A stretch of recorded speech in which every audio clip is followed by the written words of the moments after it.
All right, welcome everyone to the October 2021 edition of the Prehospital Care Research Forum Journal Club podcast. The Prehospital Care Research Forum is dedicated to the promotion, education, and dissemination of prehospital research. And we believe that it is the responsibility of emergency medical professionals worldwide to help build a body of evidence to examine prehospital emergency care. And so here on our PCRF Journal Club, we take a look at some of the latest and greatest research happening in EMS. I'm Remley Crow, and today I am joined by Dave Page, Dr. Tony Fernandez, and Jeff Rollman. It is also my great pleasure to welcome one of the authors of the paper we'll be reviewing, Dr. Chris Richards. And as a reminder, we'll be reviewing the article titled Improving Prehospital Stroke Diagnosis Using Natural Language Processing of Paramedic Reports, which was published in Stroke. And as always, our discussion is paired with an article written by our very own Dr. Tony Fernandez in EMS World called Journal Watch. So I encourage you to check out the article at emsworld.com, and it will be under a category of education and training. And before we kick off, I want to remind all of you listeners that you can use the chat feature on your screen at any time to type in questions and comments.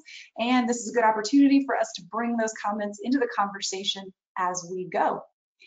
All right, let's get started. So first of all, Dr. Richards, thank you for taking the time to join us. Yeah, well, thank you. Thank you for having me. This is going to be a good discussion. I look forward to it. Yes, congratulations on your publication. This is a fantastic article. And before we dive right into what everybody really wants to know about the findings, I think it would be great if you could provide just a little bit of an introduction about yourself and how you got involved in EMS research. Sure, absolutely. So I am an emergency medicine physician. I'm also an EMS physician, so board certified in EMS. I am here at the University of Cincinnati, where I am a medical director of several EMS agencies here in Southwest Ohio. I'm also the medical director for the UC Health Mobile Stroke Unit. And so my interest is not only in pre-hospital care, but also stroke care and acute stroke care. And the intersection of the two, of course, which we'll talk about today, is really an interesting, of course, is, you know, a field that has really taken off recently in terms of kind of where attention is played. And so after my residency and EMS fellowship, I actually paired that with a health services and outcomes research fellowship, a stroke research fellowship, and have just continued to dive deeper into kind of the world of pre-hospital stroke care. Fantastic. We're really grateful to have your expertise, particularly in this area. We've talked about stroke a few times, and we'll be really grateful to hear some of your thoughts on these screening instruments, and especially the ones that we use pre-hospitally. Now, this study focused on pre-hospital stroke identification, and I would like to hear from you a little bit about, why you decided to take on this study question, and maybe just even for our audience who may not have had a chance to read the paper yet, about the study question that this investigation was looking at. Sure. So the crux and the fundamental question that we answered is one that has really been with us since 2015, since the endovascular trials came out. And like I said earlier, with attention being focused on our pre-hospital care space, how can we improve our screening and identification of patients with severe stroke? Well, I should say stroke in general, but then specifically severe stroke, those that might need a comprehensive stroke center, or maybe even a thrombectomy capable stroke center. Maybe we can talk a little about those details as we go on. But as you are aware, in your EMS system, you have probably implemented some sort of additional screening for stroke. You almost certainly have a screen for stroke in general, and potentially have a different destination hospital in mind if your initial screen. Most people probably use the Cincinnati stroke scale to screen for some sort of potential stroke syndrome, and then you think about the stroke center as a potential destination choice. The stroke severity scales are rooted in the potential for endovascular therapy to be a treatment option for patients with large vessel occlusion stroke. And being able to screen those patients in the pre-hospital setting, have them be preferentially transported directly to a hospital that can provide that therapy, at least in concept, should speed the times to endovascular therapy, which is correlated with a lot of good downstream patient level outcomes. And so that concept and that overall operational goal has led to the development of a lot of different screens, and most of them are all rooted in pulling out elements of the NIH stroke scale, which is what the stroke specialist will do in the emergency department to determine the severity of stroke, translating elements of that into the pre-hospital setting, and then if present, think about directly transporting. And so when we looked at the data in anticipation of that 2015 and the vascular data when I was still in Chicago, we as a stroke consortium had to think about what severe stroke screen are we going to implement. We looked at all the scales that were out there and even some that have been developed afterward. And as you know, none are perfect. Most of them are very good, but there are still gaps, both in terms of the sensitivity and the specificity. And using some of the preliminary methodology that we had used actually in looking at 911 dispatch for stroke, we sought to use some of those principles using natural language processing, and to be perfectly honest, using a pretty sophisticated approach that some of my co-authors are really expert in. Pulled out some of the free text reports that our paramedics in the system had written in relation to these patients to see if there was a signal in terms of words or descriptions or other experiences the patient was having on the scene that might actually help refine and identify patients who are having an LVO that maybe we are not consciously aware of, or that are clearly not captured in the existing stroke severity screening scales. Absolutely, and I love that you brought up some of those recent stroke trials around the advances in treatment, because I think it's kind of important to think about. Pretty recently, we really didn't have to detect severe stroke because we didn't have much that we could do for those patients. And so it's only recently that things like endovascular or thrombectomy really have come to light and have made the pre-hospital destination decisions so important. And you know, you mentioned the difference between comprehensive center, thrombectomy capable, and you know, I'd love to hear more about what was happening in the setting where this study took place, because that's another important piece to these kinds of stroke studies, right? You have to consider the local resources and you know, how much over triage can you tolerate and how much under triage can you tolerate has a lot to do with what kind of centers are available and how far the next one is. And you know, perhaps this is a really good time to bring in Dr. Tony Fernandez so that I don't steal his thunder and dive into the study setting, because he's going to be talking a little bit about this particular study setting. And these are the things that our listeners and our readers should take into account anytime you're reading any study. Well, does this setting look like mine? What are some things that might be different? How could these findings apply or not apply? And so with that, Tony, I will turn it over to you to talk a little bit about where this study took place and the methods. Well, thank you, Dr. Crow. And again, thank you, Dr. Richards, for joining us today to talk about this, what I think is a really important study. So Remley teed it up really well. Can you tell us about your setting and your study population? And what I'm particularly interested in, especially for our audience, is how you access the records you did. You worked with two sets of records. So, but first, let's get into your setting and where the study actually took place. Yeah, absolutely. So this is the study took place in Chicago. It was about 2 years ago now at this point. I moved to Cincinnati, and for the longest time, residency, fellowship, and as faculty afterward, I was part of the medical direction team for Chicago EMS, which includes the Chicago Fire Department. And that was the system that we implemented the severe stroke screening that we did. Now, it is obviously a large EMS system, lots of practitioners, lots of stroke centers. So the study set itself looked at 17 stroke centers in total.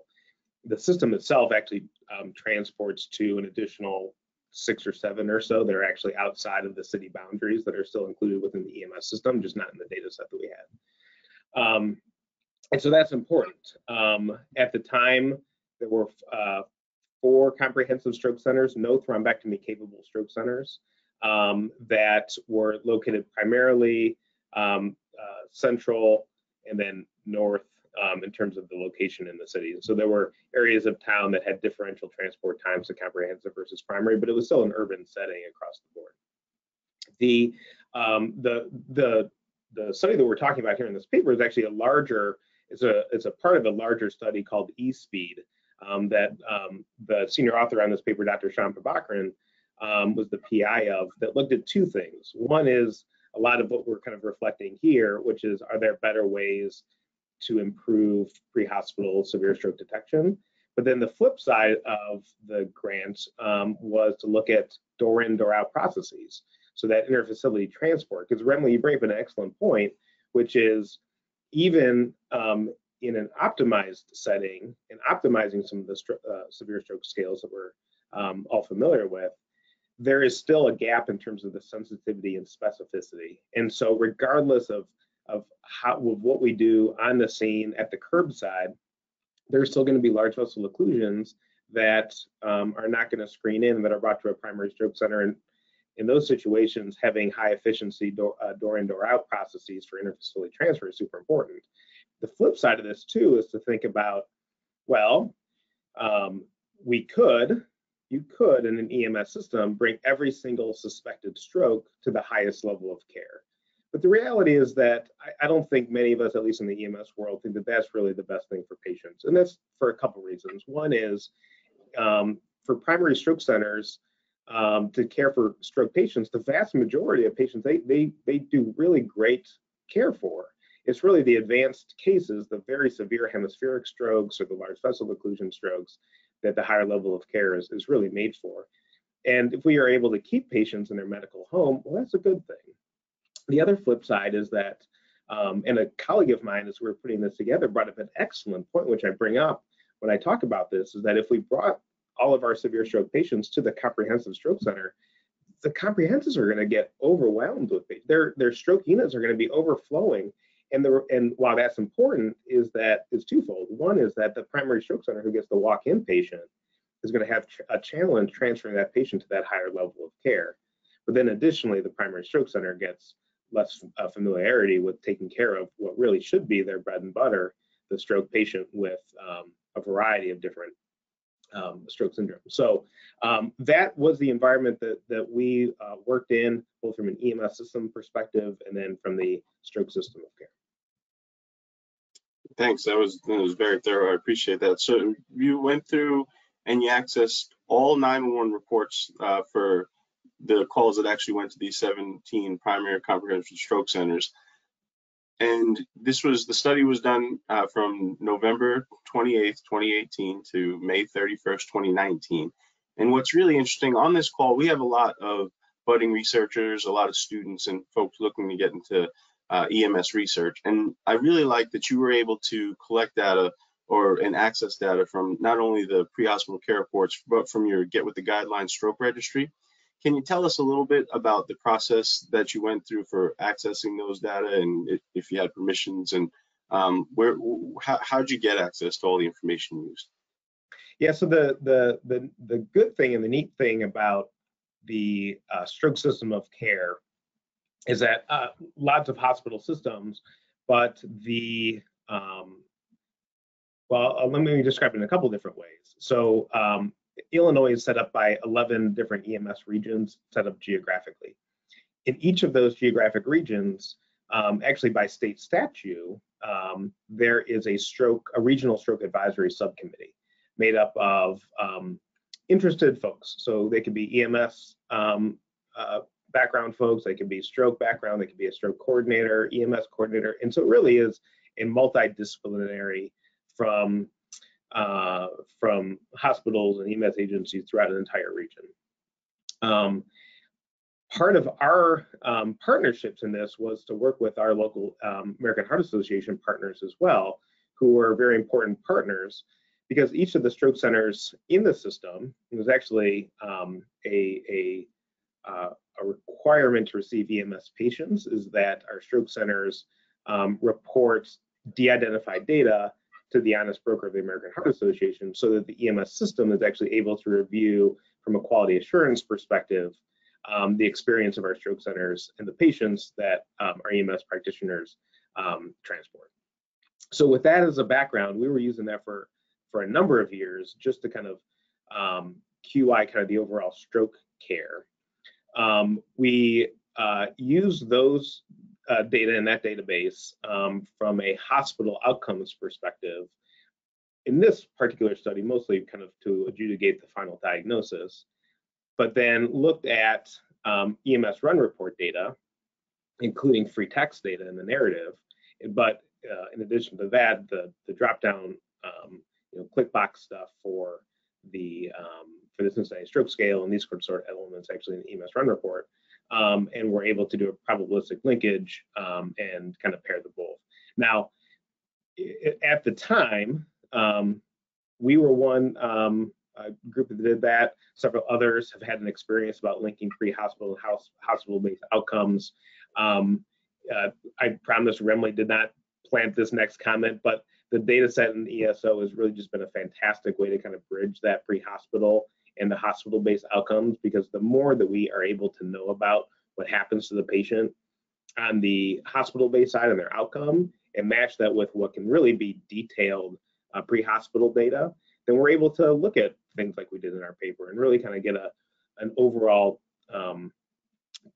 impression of what the patient's overall total experience is, and really what the impact that our EMS practitioners can have in that pre-hospital time and space before they even get to the hospital. That's, yeah, great point. And yeah, I agree that the importance of being able to link hospital outcomes is, it can't be overstated. So in your study, your primary outcome was acute stroke diagnosis, and you had a secondary outcome of interest, which was severe stroke, and that was defined as an NIH stroke scale score greater than 5, acute ischemic stroke with large vessel occlusion, if they were comprehensive stroke center eligible. My question is, can you tell us why you thought it was important for this study to look at both of those, just not only stroke and diagnosis in general, but severe stroke as well? Yeah, this is actually a really, really interesting question that I'm glad you brought up. So so if you really dive down into the severe stroke screening tools that have been developed, it is common to see their outcome as being a radiographic diagnosis of large vessel occlusion. And just to make sure everyone's on the same page, that usually means middle cerebral artery, but it can include the basilar artery, interior cerebral artery, the posterior, and then some intracranial vertebral arteries.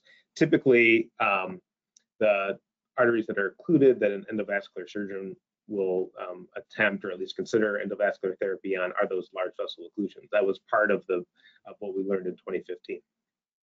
So a lot of the time, so most of the primary outcome that the stroke severity scales are looking to screen for is large vessel occlusion. However, it is important to recognize that from a patient level perspective, probably the best question to ask is there an intervention at a potentially further away, but at least a higher level of care that is going to be a therapeutic option? And so the reason I make that distinction is that there are patients with large vessel occlusion who have NIH stroke scales of 1 and 2 that have very mild stroke syndromes. And in fact, the current AHA guidelines would suggest that it's that NIH stroke scale greater than 5 that is really kind of that break point to go directly to endovascular. Those with less than NIH stroke scale, the data is not there actually. So it's not just automatically there's a M2 occlusion and then we're going straight off. A lot of it depends on functional status at baseline, severity of stroke. So it is potential and not uncommon that a patient with an M2 occlusion may not go to endovascular even if they're in the time window. Now, the flip side of this too is that patients with hemorrhagic stroke, they're not going to be eligible obviously for revascularization, TPA, these sort of things. But they, at least in terms of looking at the certifying bodies accreditation of stroke centers, are potentially best served at the highest level of care, i.e. comprehensive stroke center. And sometimes, and your listeners know this, is that to make that differentiation between a severe acute ischemic stroke from a large vessel occlusion and middle cerebral artery occlusion versus a hemispheric hemorrhagic stroke, they may look exactly the same in the field. And the reality is that, is it important for our scales to be able to differentiate that large vessel occlusion from the hemorrhagic stroke if they're both best served at a place that can treat both, i.e. a comprehensive stroke center? We would say that as long as you're having a severe stroke syndrome, you're probably best going to the comprehensive. Some of the other scales, and I'll say probably because the outcome is easier to adjudicate, would have looked only at the large vessel occlusion. So you can imagine that someone with a hemorrhagic stroke would actually not kind of qualify for the outcomes in some of the studies that only use LVO as an endpoint. So it's really, the short answer to your question, Tony, is that it really is a more patient level, clinically important outcome in terms of what's going to happen to that patient at the hospital. That makes perfect sense, and thanks for diving into that so thoroughly. So I thought, and with any study, your inclusion exclusion criteria, that's of the utmost importance, and it's really important to understand. And you made a really interesting, important decision when you included confirmed strokes in your analysis, even if the paramedics didn't initially suspect stroke, and you excluded patients who were diagnosed with transient ischemic attacks. Can you talk to us a little bit about that decision-making process? Yeah, so for the confirmed stroke, a lot of that was to let us go back and think about, for situations where, at least from the paramedic impression, was something other than suspected stroke. And the reason I say that is that I don't think it's uncommon for our EMS practitioners to think that, this is probably a stroke, but sometimes in the documentation it ends up being translated as something like, weakness or something like that. And so for us to have a subset of confirmed stroke patients that we could then go back and look at the documentation and run the natural language processing on, we felt it was important to include those in addition to just the ones that EMS practitioners suspected stroke on, in addition to the eventual hospital confirmed. TIA, I think is an interesting conversation that probably we will flesh out a little bit more kind of as time goes on. And I've had discussions with stroke research back and forth about kind of whether you include TIA or not. We elected to leave it out because it's, from a diagnosis perspective on the hospital side, it ends up actually having a little bit better capture. TIA in the emergency department is sometimes variably defined. We actually looked at a data set at Northwestern, and in terms of even how that's characterized from an emergency department diagnosis is somewhat variable. And so kind of just to know exactly what we're dealing with on the back end, at least for this study, we decided to leave it out. But I think your point, maybe if I'm kind of reading the implication from the question, is that if the patient is having stroke deficits, having deficits potentially from a stroke in the field, does it really matter if it's there 15 minutes later or not? And it probably doesn't, to be perfectly honest. And I think we should probably treat the patient if they're having deficits as a presumed stroke. And if they end up getting better by the time they hit the ED, then fine, and we can treat them as TIA. And the additional kind of corollary thought there is that if someone is having TIA, we know that they are at high risk for having a stroke. We say within 30 days, but the reality is that most of that risk is in the first 72 hours. And so even patients with TIA are best evaluated at a stroke center. Thank you for that. That was exactly what I was looking for. So we're going to go into a little bit about the natural language processing, and we're not going to dive too deep into the intricacies of that for the the benefit of our listeners and myself, who is no expert in natural language processing.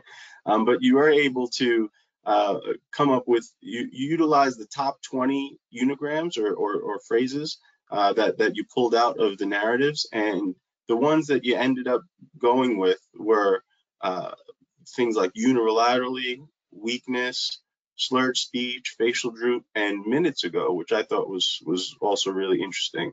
Can you just at a very high level, can you talk to us about the process for identifying those, and then how you did your analysis where you looked for the association between the outcomes and one or more of those terms?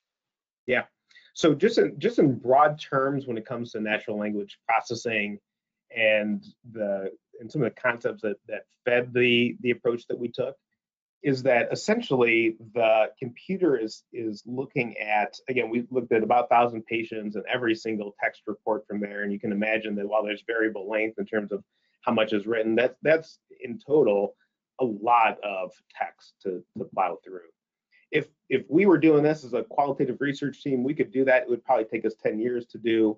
The computer can do it in, once it gets trained up, it can do it in 10 minutes, So it's the value is that you can train and write the program as such, is that it is looking for clusters that would be outside of expected chance.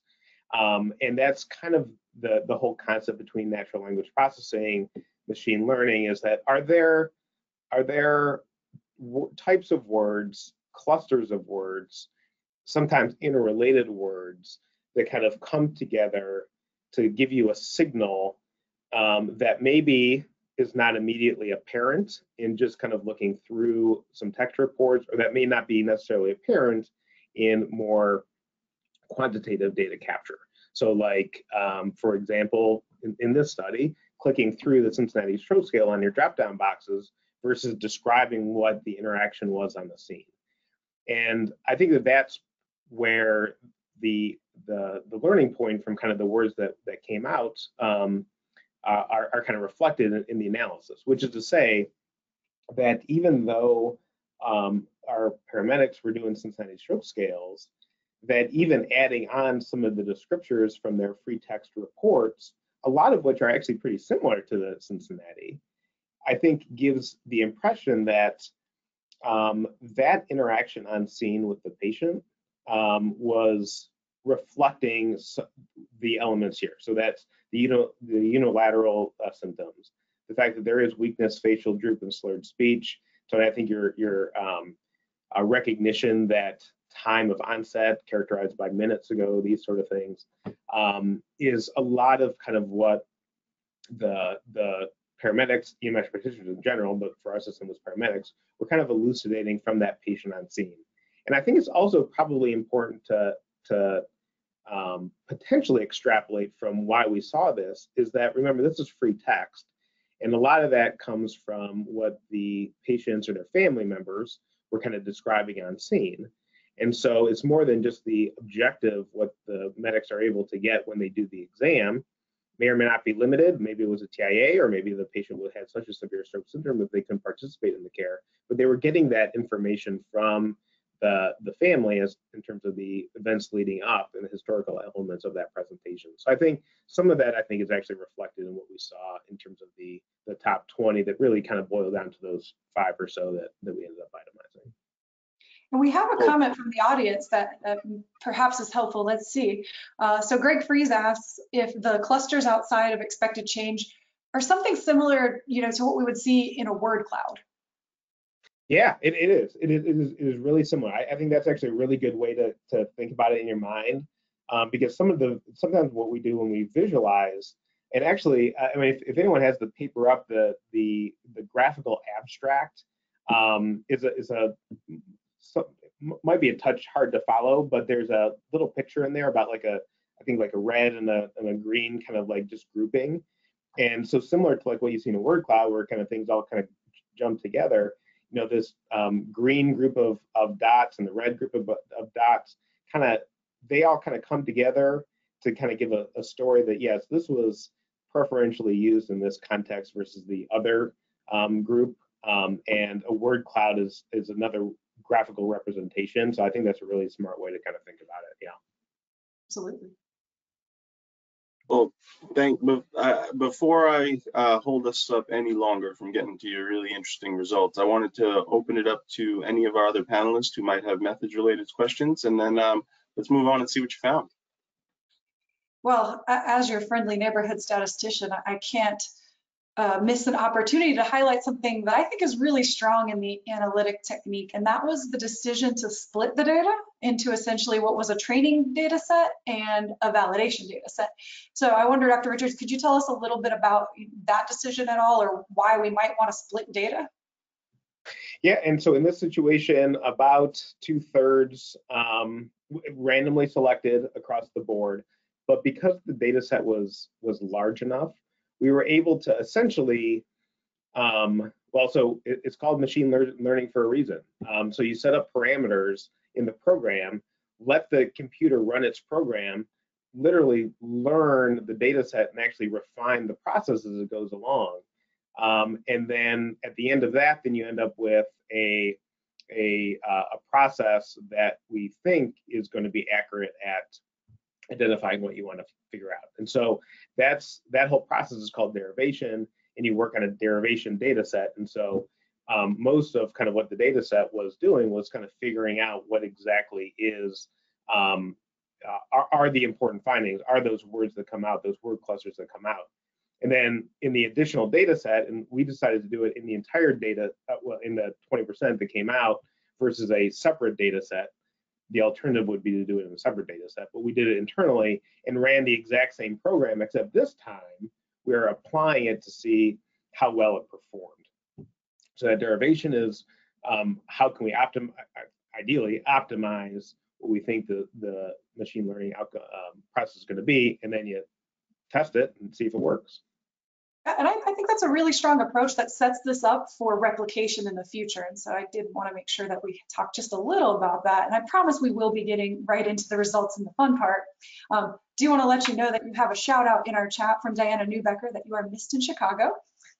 How's it going, Diana? Good to see you. Thank you for the participation. Audience, please keep the questions coming. We are now going to move into results and discussion, and I invite our panelists to pop in as they have questions, though they know that I always have questions of my own. So here comes another question actually from Greg Fries. So he's wondering how much the words used by paramedics is actually a function of the homogeneity of training they've had. And so would we really expect that there would be variation in how paramedics describe strokes, or did you find any surprises in the free text that you didn't expect? So this is a super important point for a variety of different reasons. And from a methodological perspective, it's a limitation in that it is one EMS system, right? And to be honest, it is one EMS agency as well. And so not only is it a training, an initial training, and ongoing training. Part of it is also, I've worked in systems where training, the documentation is fairly brief. Other systems where the documentation is really broad. And so just from a documentation, a training purposes, I think it's really important. Then you have kind of all the complications of what is the overall expected baseline incidence of stroke in the population. And what are really the goals of the screening and the on-scene interaction. So it's important when you look at this paper, and what we did is how similar is this going to be in your system when you kind of think about it. I think the other important point here too, which needs to be understood when interpreting the results, is that, again, this is free text report. So this is from when the practitioners already delivered the patient at the hospital, transitioned care, and they're sitting down and thinking about it, and writing out their documentation at that point, or starting it en route. And so while there are limitations in that, and sometimes we think about real-time decision support tools, even from the perspective though of the practitioners writing down the documentation, thinking back to how the call ran, is still critically important, because we still found things again, I think a lot of it's in the interaction with the patient and the family on scene, that we are able to bring out, especially things that may not be immediately apparent. And that actually is a value of machine learning and natural language processing, is that it seeks to uncover patterns that may not be immediately apparent to us, even though that we might be subconsciously potentially working on a rubric that may inform some of our decision making. And so this, I think, reflects some of that in the documentation the paramedics had, and the technique, the natural language processing is able to bring that out. So it is important to recognize everything that was mentioned, and probably there are some in terms of some of the limitations, but also in terms of the what we call external validity, how you can apply this to your EMS system. No, totally. And I love that untapped potential there. And to Greg's point around training and the homogeneity, now it's been over a decade since I did my EMT training. Sounds weird to say. But one part of my training that I remember was this concept of the worst headache of your life that seems to have fallen out of all the stroke scales, but may be really important for hemorrhagic stroke. And I was recently working to develop a stroke screening instrument in Spanish, and I added that question back in. So I'm curious if, anecdotally, or if in these narratives, were you seeing anything about headaches? Yeah, that's a really good point. So actually, before 2015, the strokes screen in Chicago was not only the Cincinnati, but it had finger to nose, and it actually had an element to what you're describing, which was worst headache of life in the context of elevated blood pressure. As we kind of looked at our data, that criterion alone as a reason to go to a stroke center was very infrequently used. And so actually part of our redesign, which is and actually you can see our EMS protocol in the supplementary materials on the last page, de-emphasized some of that and more focused on any kind of focal deficit. We did keep the finger to nose, and essentially if there was an abnormal screen, then they kind of went on to the 3-item stroke scale, which is what the severe stroke screening that we did at the time was. But your point is exactly well taken. And when I do education, here and elsewhere, is that I emphasize that, that the FAST, the Cincinnati, a lot of what we do in education is centered around anterior circulation ischemic stroke. It's the middle cerebral artery syndrome. And while that is common, and it is probably the most common indication for endovascular treatment, it by no means is the end-all be-all of stroke syndromes, right? And so posterior circulation strokes, central retinal artery occlusion, so strokes of the retina, hemorrhagic stroke. And I think that this is really where, especially for practitioners who are advanced in their training, be that our paramedicine colleagues, our critical care, those who have just been in the pre-hospital space for a while and have kind of seen how patients with eventual diagnosis can maybe fall through some of these screens. That's where the training and the awareness of how stroke in this situation, you can apply to chest pain and abnormal, atypical STEMI presentations. But that is really where keeping yourself up to date on the latest and greatest, recognizing that one size does not fit all, knowing kind of the subtleties around the edges can really be important for your patients, because the difference in bringing a patient with a subarachnoid hemorrhage to a comprehensive stroke center versus a community hospital without any kind of stroke center capabilities could be potentially really significant in terms of their overall patient outcome. So your point's very well taken. Awesome. That's very helpful too. And I love how the narrative can add those things that aren't always included in that discrete stroke scale. And now, Jeff Rollman, I'll turn it to you for your question.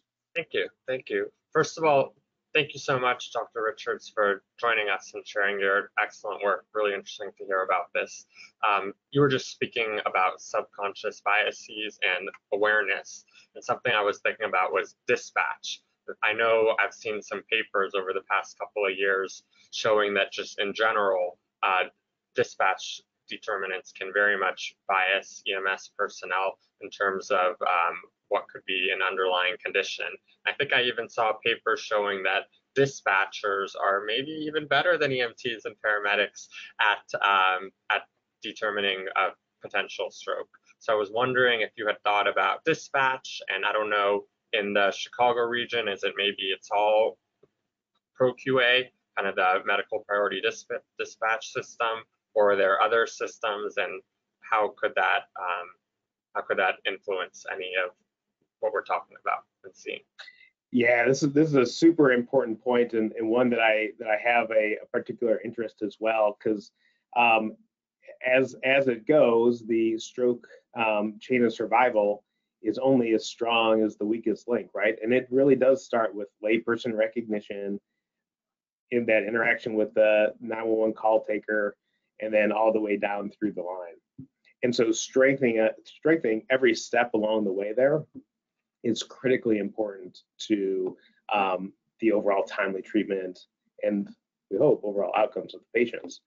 I think your point is really well taken in terms of that queuing that happens. There's a lot of queuing just in our world, bias, and we think about, sometimes we're aware of this, sometimes we're not. But a good example, to take it outside of even the pre-hospital space, is that in the emergency department, if I'm seeing someone with shoulder pain in our minor care or our fast track area, my subconscious bias is to think, well, that's probably going to be a musculoskeletal thing. That's not going to end up being a chest pain thing. Whereas maybe if I saw them in my resuscitation bay, that exact same pain, in my mind, just because of where they are and kind of what the trajectory set for me was, is I'm going to be thinking more along the chest pain. Now, it's important for us to kind of recognize that, right? And to realize that some of that cueing may be pointing us into different directions, so we have to keep an open mind. But it is important, right? And so for our practitioners on the call, when you get toned out to a suspected stroke versus you get toned out to a sick person, your approach is going to be somewhat different, right? And so if you roll up on scene with a suspected stroke, you're already going to be primed. Now, you're going to be thinking about a ton of different things. You're going to be thinking about your hypoglycemic patient. You're going to think about a post-seizure. You're going to be thinking about sepsis. But the reality is that you're probably going to at least come to screen for potential stroke sooner than if you're dispatched out for sick person or generalized weakness or something along those lines. And obviously that starts at the point of the 911 dispatch and that call taker toning out a potential suspected stroke. Now, the information that they're working with is only as good as the information that they're able to get from the caller, but also kind of refine through some of their clarifying questions. They don't have all day though, right? I mean, we have our time metrics in terms of time from call to dispatch.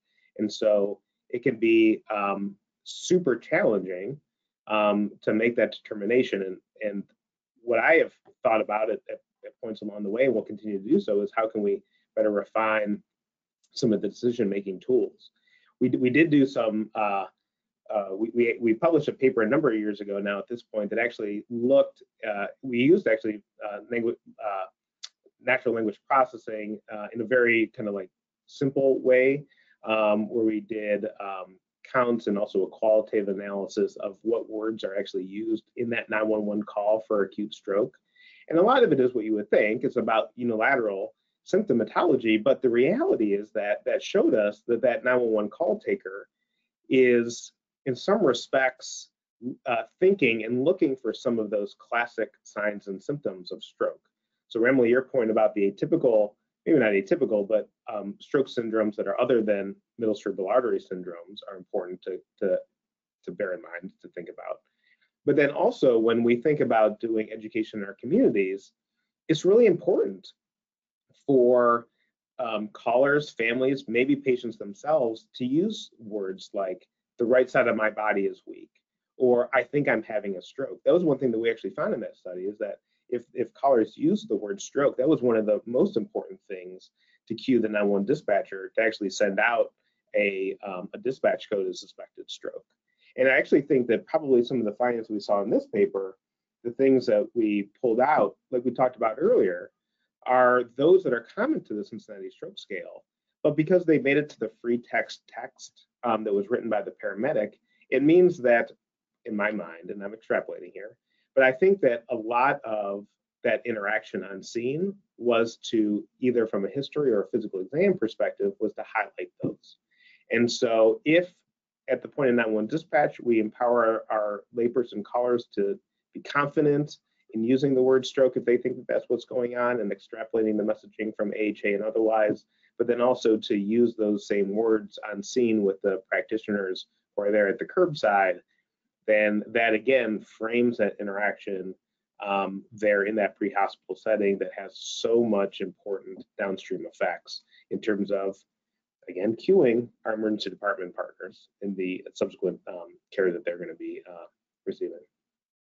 I think these are such important points, and when we hear the word bias, we automatically think something bad, but actually that anchoring bias is important, and it's especially important for EMS recognition. We've seen has an impact. So if EMS does the pre-arrival notification or comes in saying stroke, the time to imaging and other things are reduced, and not just for stroke, we've seen that for a number of conditions. So having a stroke screen documented, though we won't necessarily say which one, turns out to be a really important point, as well as the last known well. And anytime I can put in a pitch for documentation on why this actually matters, I like to make it on this podcast.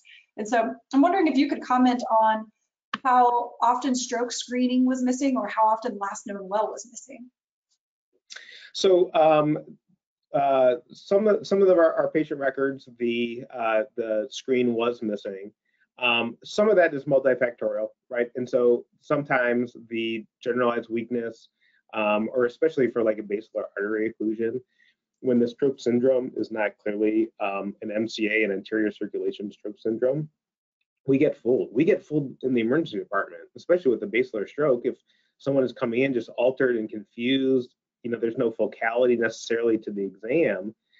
Those are really challenging stroke syndromes to identify, and especially in the pre-hospital setting where, that differential could be super broad. It could be a seizure, it could be sepsis, it could be substance, the list of things for non-anterior circulation strokes can be really challenging. So sometimes stroke was just not suspected, and it is what it is.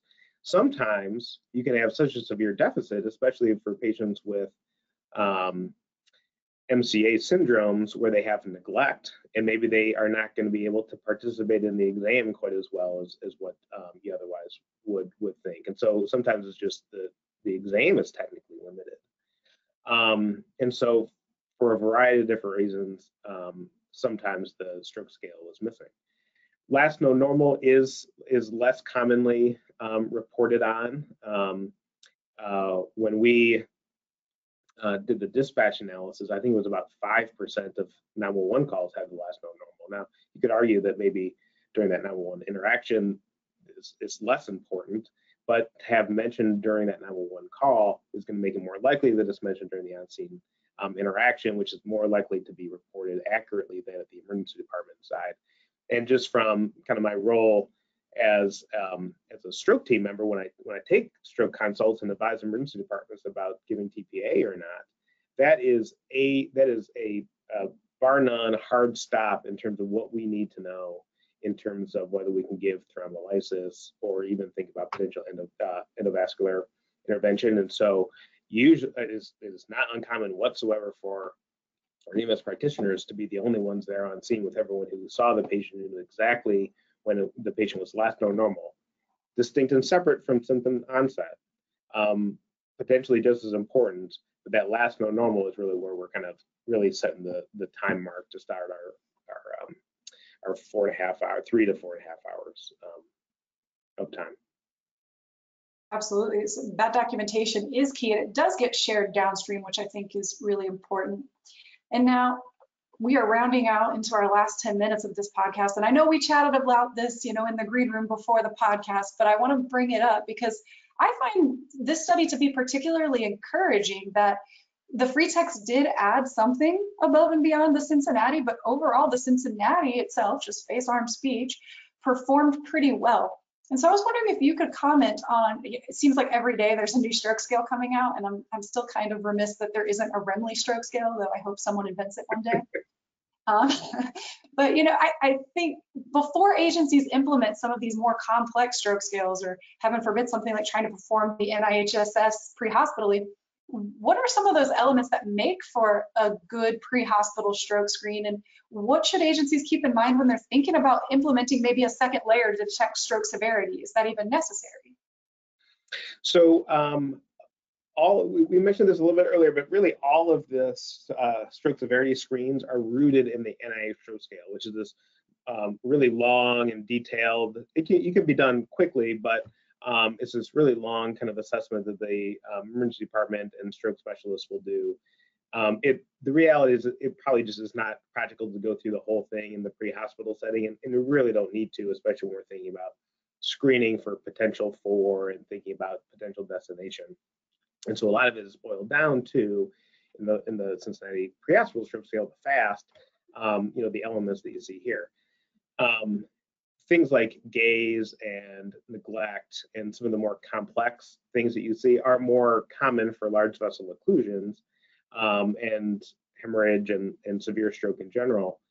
But that all comes with the balance of educational maintenance, how common is any one practitioner going to be seeing a stroke patient, and these sort of things.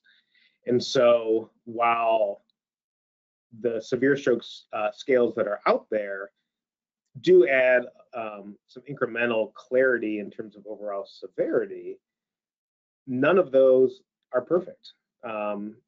Most are very good, but still none are perfect.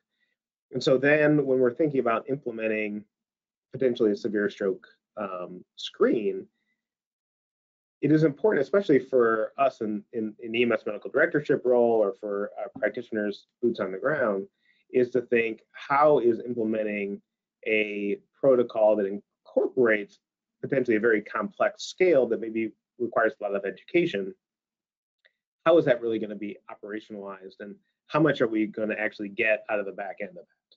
Now, most systems have chosen to go with a little bit of additional severe stroke screening. We took a preliminary look in Chicago, and I know that you and your colleagues, including one of mine here at Cincinnati, looked at the ESO database and saw that, well, if you actually have 2 or even 3 elements of the Cincinnati stroke scale as positive, that performs pretty much as good as the other severe stroke, the ones with gaze and neglect and these sort of things. Now, what I just have mentioned here in this whole time and space again is that these are symptoms reflected, generally speaking, of anterior circulation stroke. And so you do miss things like posterior circulation strokes that are characterized primarily by vertigo. That's where some of the screens that include nystagmus, abnormal eye movements, and then also finger to nose screening or dizziness, some combination of posterior circulation screens is important here as well. The natural language processing above and beyond that really does emphasize that the words that the family are using and that the patients potentially are using and that we're seeing on the scene can really inform above and beyond what any of the scales could potentially suss out from that interaction there on the scene. Absolutely. And in our chat, Kelly has some great comments related to, false negatives and atypical presentations of stroke. And, we are unlikely to find that perfect stroke scale, so to speak. And so potentially having something like an EMS version of the physician's review of systems to look for some of those less common presentations and to see if there's any clustering within your own system certainly sounds like a good idea to me. Yeah, that sounds really cool. And, again, I will emphasize that recognizing that acute vertigo in the right setting and truncal ataxia where they can't even keep their own body up, that gets suspicious for a vertebral artery process and a cerebellar process. The acute just out of the blue altered and maybe not moving the side of the body, maybe we're thinking more basilar artery strokes at that point. And then there, you have subtle stroke syndromes above and beyond that. Again, it kind of comes back to what Kelly made initially in your comment, which was the sensitivity and specificity and over triage and under triage. It's going to happen both ways. And so there has to be a recognition of the system that patients are going to be over triaged to a certain extent. We know this a lot from the trauma. You know, there's a lot of patients who get activated as trauma who don't end up in the operating room with spleens out and these sort of things. But we acknowledge that both this from the system and then also from the receiving hospital perspective, there has to be some absorption of that over triage. But then also, because nothing is perfect, there's going to be that under triage as well. And so EMS will bring a patient with a large vessel occlusion to a primary stroke center. And maybe that's a reflection of the nature of stroke, which is a dynamic process that 1 minute can be maybe not all that severe, the next minute can be much more progressed in terms of the symptoms, vice versa. But then also a reflection of, like I said earlier, is that not all large vessel occlusions have an NHO scale of 20. You know, it's not all that complete hemiparesis with neglect and gaze. They can be much more subtle. And a lot of that's just depending on what the person's physiology and anatomy is in terms of the collaterals and how much of the brain is perfused by arteries that are not directly fed by the MCA. Absolutely, and I think the key that I'm taking from this is, you know, documentation of detailed history, and Kelly makes some great points about, you know, in addition to the simple stroke screen, some sample PQRST type things, and just raising that index of suspicion, because until we can look inside the head, and you know, you have a mobile stroke unit, but we don't all. So I think that's a really key point, is to capture and raise the index of suspicion. I also really like a couple of things that you've mentioned here about how this was done in the real pre-hospital context, where you're going to have things like stroke mimics and all of these other potential conditions that can look like stroke. And I can't emphasize enough how key that is when we're testing out stroke screening instruments and all of this, because we know a lot of them were developed within stroke trials where we already kind of knew the patient was having a stroke. The inclusion, the exclusion, the primary outcome of all of these scales is super important, and you have to recognize, is that really that patient that I'm seeing in front of me? Do I already know that they had a stroke and now I'm doing my screen in the field? That's probably not going to be your situation, right?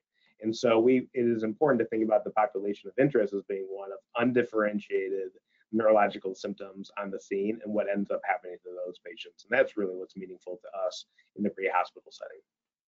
Absolutely. And so you know, time really does fly when you're having fun. And I have enjoyed this discussion a lot, in particular, adding some new vocabulary around natural language processing. So I did want to thank you again. But before I thank you and boot everyone off, I want to give you an opportunity. Do you have any last takeaway or something that our audience should keep in mind, or a hint at what's next, perhaps? No, I appreciate the invitation. Great to have the opportunity to chat with everyone.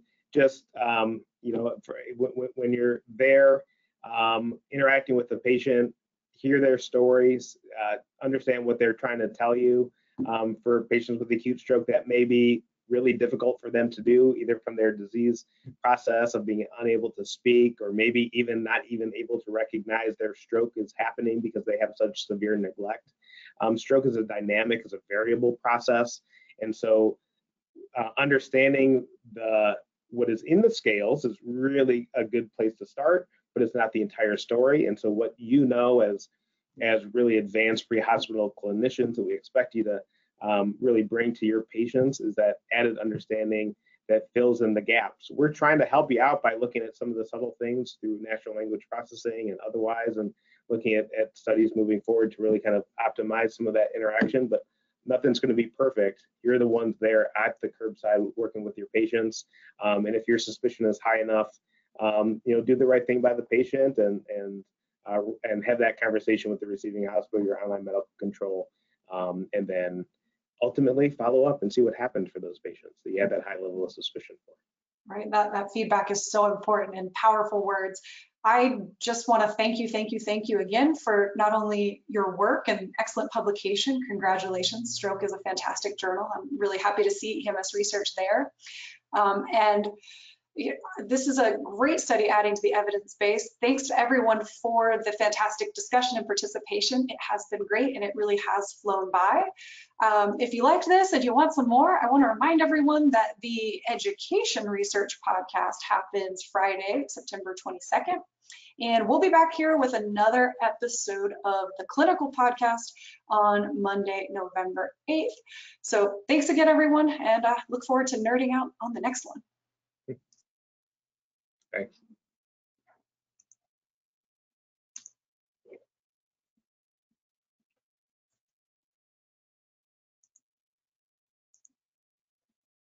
All right, thanks again for having me.